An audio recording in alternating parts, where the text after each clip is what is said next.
কপাল যেহেতু আপনার খারাপ, মন খারাপ করে লাভ কি? কষ্ট যখন আপনার সঙ্গী, আফসোস করাটা বোকামি। কি ঠিক বলেছি না? হাই এভরিওয়ান, আসসালামু আলাইকুম। আমি আজকে যে রান্নাটা করছি সেটা আপনাদের সাথে শেয়ার করছি। আমি হচ্ছে বাচ্চাদের কথা মাথায় রেখে ঝাল ঝাল রান্না করব না। আমি হচ্ছে হালকা ঝালে রান্না করব, আর এটা হচ্ছে রোস্টের মতো রান্না করব। আমার বাচ্চারা কিন্তু রোস্ট খেতে অনেক পছন্দ করে, তাই আজকে ভাবলাম যে গরুর মাংস দিয়ে ওদের একটু রোস্ট রান্না করে দিই।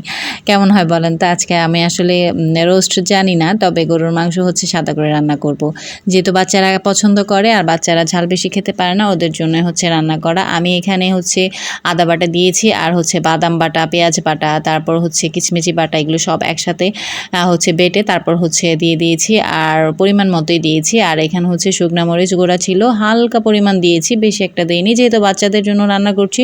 বাচ্চারা যেহেতু বেশি একটা ঝাল পছন্দ করে না, তাদের কথা মাথায় রেখে হচ্ছে আমি আজকে রান্নাটা করছি। আর ওরা ঝাল খেতে পারে না দেখে আমি হচ্ছে এইভাবে রান্না করে দিচ্ছি। যাদের বাচ্চা আছে তারা আসলে এইভাবে রান্না করে ট্রাই করতে পারেন, কেননা বাচ্চারা ঝাল খেতে পারে না, ওদের জন্য এভাবে রান্না করা। আর মাংস ছাড়া ওরা ভাত একদমই খেতে চায় না। আমি এখানে কিছু পরিমাণে হচ্ছে টক দই দিয়ে দিয়েছি, আর এলাচি, তারপর হচ্ছে দারচিনি, তারপরে হচ্ছে যাবতীয় যা যা মশলা লাগে, গরম মশলা, এগুলো সব একসাথে দিয়ে তারপর হচ্ছে একদম রান্নাটা চড়িয়ে দিয়েছি। কিছুক্ষণ হচ্ছে আমি এটা ভালো করে মাখিয়ে ঝাঁকিয়ে রেখে দিয়েছিলাম। তারপর হচ্ছে চুলাটা অন করে দিলাম।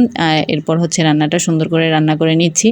দেখি বাচ্চারা খায় কিনা। বাচ্চারা হচ্ছে মাংস হলে অন্য কিছুই লাগে না, যেহেতু আজকালকার বাচ্চা আপনারা সবাই জানেন, যার যার বাড়িতে বাচ্চা আছে তারা অবশ্যই জানেন যে বাচ্চারা হচ্ছে মাংস ছাড়া কিছুই খেতে চায় না। যেহেতু ওরাই খাবে আর ওরা যেহেতু পছন্দ করে, যার কারণে আমি আজকে ঝাল না দিয়েই হচ্ছে গরুর মাংসটা রান্না করছি। আর জানেন সবার বাড়িতে হয়তো কোরবানির মাংস এখনও আছে, তো আমার বাসায় ছিল, তো মুরগি রান্না করে আজকে হচ্ছে গরুর মাংসটাই এভাবে রান্না করে দিলাম। দেখি বাচ্চারা খায় কিনা।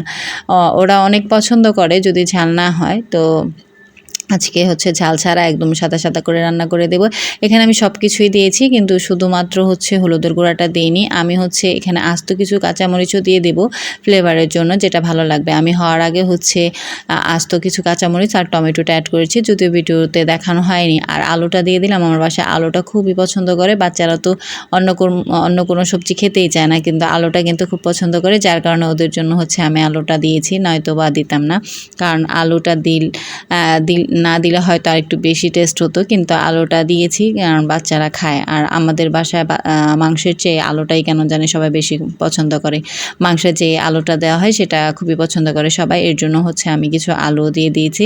আর হচ্ছে ঝোলটা একটু আঠা আঠা করার জন্য আমি হচ্ছে এখানে কিছু বিস্কিটের গুঁড়া দিয়ে দেব।